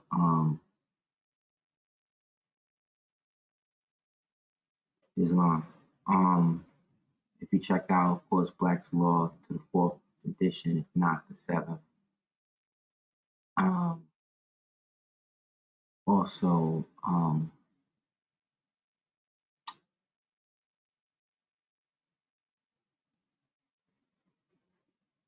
a good way to get familiar with jurisprudence and how maxims work is at the back of the Black's Law Dictionary. There's a whole aspect of Latin maxims. If you can get familiar with saying those out loud and understanding how they're used, you can invoke that at any time because that falls under what's called theocratic salic. What's called theocratic salic law. And under theocratic salic law, that's how you move forward. You know what I mean? You can bind them up with that as well. Yeah, like I said, they got the 5150 ritual with DMX and Black Rob right after they got rid of these other ones. So it's definitely going to be a problem for them to get any of this off the ground the way they want.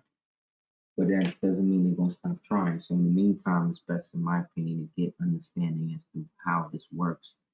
So when you're out here, you're not getting caught up in all of these useless arguments with these people that are not that. Like I wouldn't go to a person who calls themselves Chicano and then tell them what it means to be Chicano. All I can do is talk to them from the perspective as what Chicano means to me. And to me, if we're going to get into the historical aspect, it means something very different, see, than what it means to you. You understand what I'm saying? It means something totally different. So if you look at the architecture like I was showing you, it resembles a lot of the Russian architecture that we see here. Remember, I told you in 1812, not only was the earthquake popping, but they established the war between Tartary and France and Russia teamed up to basically depose Tartary and seize all of its property. So a lot of this is starting to make sense as to how the United States and where this whole hatred of Russia is really coming from. These modern Russians are just the modern equivalent of what the white Europeans are to us today. It's just that they can't be as racist because they grew up with all of this stuff, because the Renaissance never went to Russia. Peter the Great wasn't happening. So as you see, this is an image of the ambassador of Kiev, standing by King Vladimir from Byzantine, meeting the Byzantine bishop before the Byzantine emperor, Basil II, in 967. So as you see, everybody's black except this one white attendant right here. He might just be light skinned. So this is Russia. Understand? As well.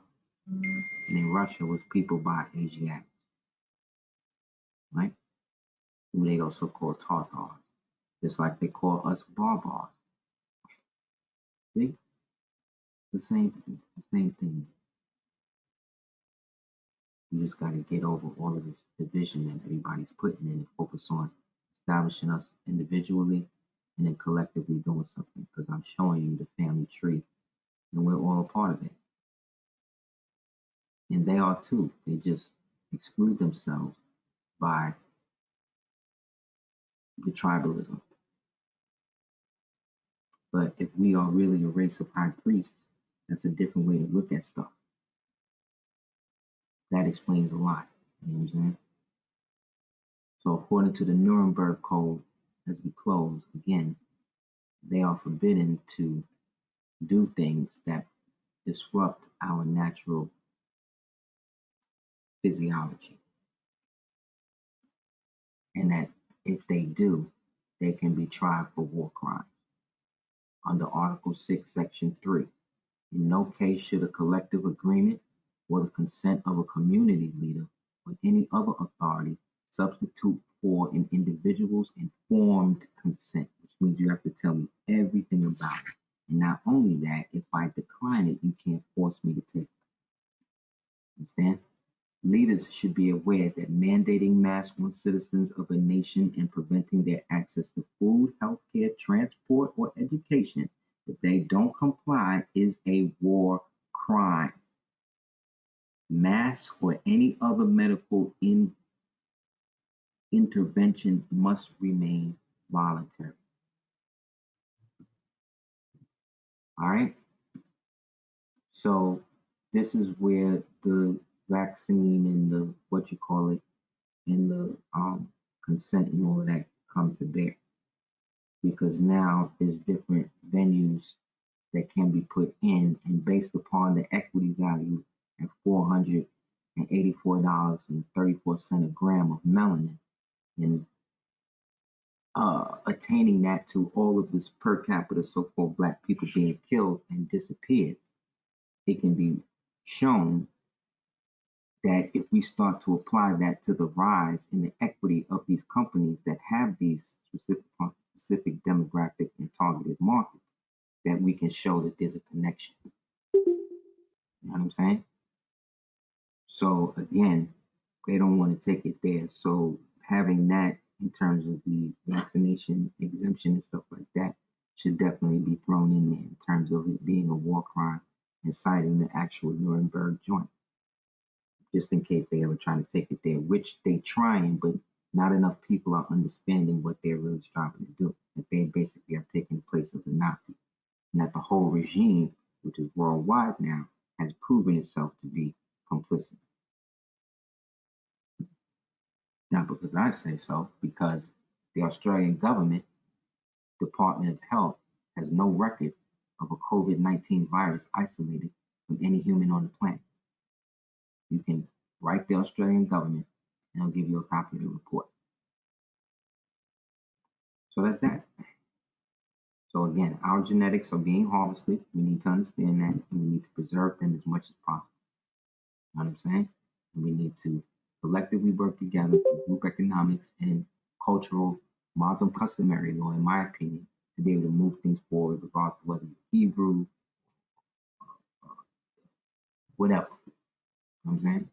As long as you got a nationality and you're more, or you can see yourself and understand that you're a Moorish American based on the geographic location that you're born, that you're in, and then you become a Moorish American by getting a temple card at least and having dues to a credible temple or a temple period, really, because it's really about the spiritual aspect of what you're doing. Religion is just the spiritual representation of this reverence of the higher self, which is really you, which is really Allah. So who cares? In the end, do what you got to do so that way you're not dependent on that aspect of it to interpret it for you. That's all I'm saying. So in that way, you can deal with it under the fellowship of what it is. You dig? And then we do the real work to build that up the same way these other ethnicities built up their so-called religious bases that gave them the financial and the corporate right to do all the crap they do to us. Is that, what's wrong with that? What's the, you know what I'm saying? Like what's the problem? See? So Islam, thank you guys for coming through. And anybody wants to hit me up at houseofhotmail.com. Also, you can go to www.cordobaorganics.com and www.aseertheducateers.com, www.gumroad, and then type gumroad.com. That's gumroad.com, and then type in Aseer the Ducateers in the chat. And I think there's some new classes and stuff up there. And again, you can just hit me up at houseofhotmail.com. Right? Islam, man. Thank you guys, man. I appreciate it. Pax et amor in Marina. Eos was Roman mortis, Draconium laudibus. Pax et amor.